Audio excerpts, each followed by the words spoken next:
Hi folks, welcome to the second video in your 12.7 lecture series.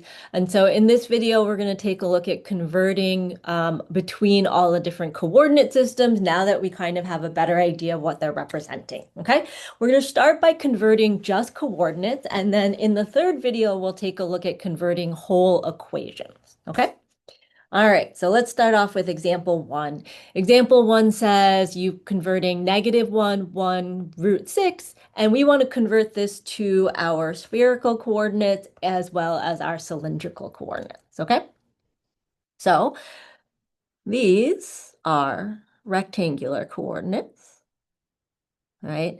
And because we know that they're rectangular coordinates, we know that our x is -1, our y is 1, and our z is root 6. Okay? All right.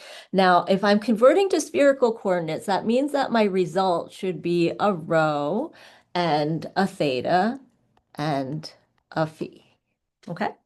So I need to go ahead and figure out what those three things are based on my x, y, z. Now, if you go back to your graphic organizer, and this will be the only time that I scroll back, otherwise you can have your graphic organizer off to the side. If I'm converting from rectangular to spherical coordinates, I can find rho by finding the square root of x squared plus y squared plus z squared.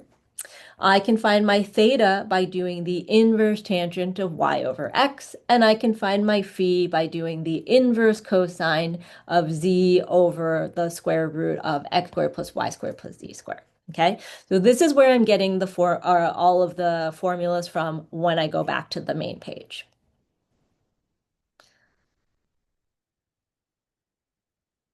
All right, here we go. So let's start with finding our rho. Remember, rho is just the distance from our center to any point sort of out in some direction. We don't know what that direction is yet. Okay. So I know this is the square root of x squared plus y squared plus z squared. And if I work this out, I should end up with 1 plus 1 plus 6, which is 8. And so I get root 8 is the distance that I'm going out in the some whatever direction defined by theta and phi. Okay. If you want to simplify, you can say that this is 2 root 2. That might be handy as we find our theta and our phi. Okay. All right, to find our theta, this is going to be our inverse tangent of our y coordinate over our x coordinate. Okay, now when I do this, I get inverse tangent of -1, and this I know to be 3 pi over 4. Okay, now how do I know that this is 3 pi over 4? Instead of, maybe some of you were thinking that this would actually be negative pi over 4. Okay. This is a tough decision to make, right? But what I can say is go back, imagine where -1, 1, 6 is. Where is that point? Based on where that point is, you need to pick the correct angle. Okay. And so when I think about this -1, 1, even if I just sketch that in XY land, -1, 1 is somewhere in quadrant 2.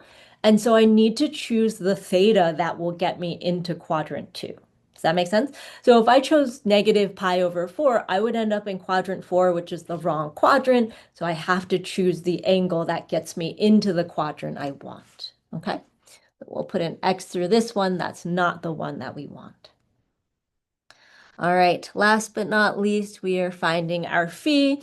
This is a bit of a longer formula, but it is the inverse cosine of our z over our square root of x squared plus y squared plus z squared, which we already found to be root 8. Okay, so root 8. Even though this doesn't look like a nice unit circle value, let's simplify this a little bit. I think we'll find out that it's actually not too bad, okay? So I've got root 2 times root 3 will give me root 6. And then 2 times root 2 gets me root 8. And so I can reduce those, and I find that I'm actually looking for the inverse cosine of root 3 over 2. How nice. What a nice unit circle value, right? So where on the unit circle do we have a angle that has an x value of root 3 over 2? And I think we're going to find that that's going to be pi over 6. Okay? Now, same thing, you might be like, how do I know that it's pi over 6 versus the other possible angle? It's going to go back to looking at what your original point looks like and what octant you end up in. Okay? So at the end of the day, someone gives you the coordinate -1, 1, root 6. That is the same as saying root 8, 3 pi over 4, comma, pi over 6 in spherical land. Same thing. Okay? All right, so we've gone ahead and converted from rectangular to spherical, but now let's practice going from rectangular all the way to cylindrical.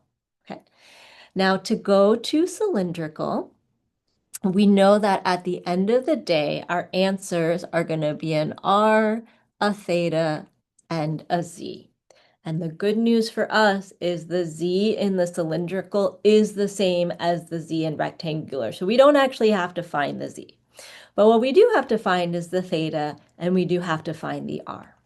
And so if you go back to that graphic organizer, you'll find a few formulas, right? Your R is going to equal the square root of x squared plus y squared.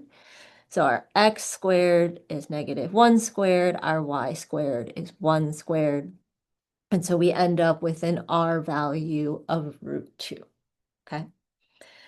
Now, to find our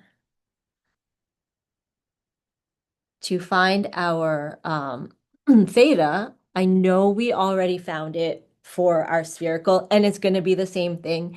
But if you look at your graphic organizer, it's the same formula, negative or the inverse tangent of y over x, okay? This is how we're getting the same theta value of 3 pi over 4. Last but not least, our z, we don't have to do anything to it. We take the z from our rectangular, we call it a day. And so -1 root 6 is the same as root 2, 3 pi over 4 root 6 if we're looking in cylindrical land. Okay? So here's your first example of converting between coordinates. I'm going to come back for a second video where we take a look at starting in cylindrical and going to rectangular and spherical. All right, I'll see you back here.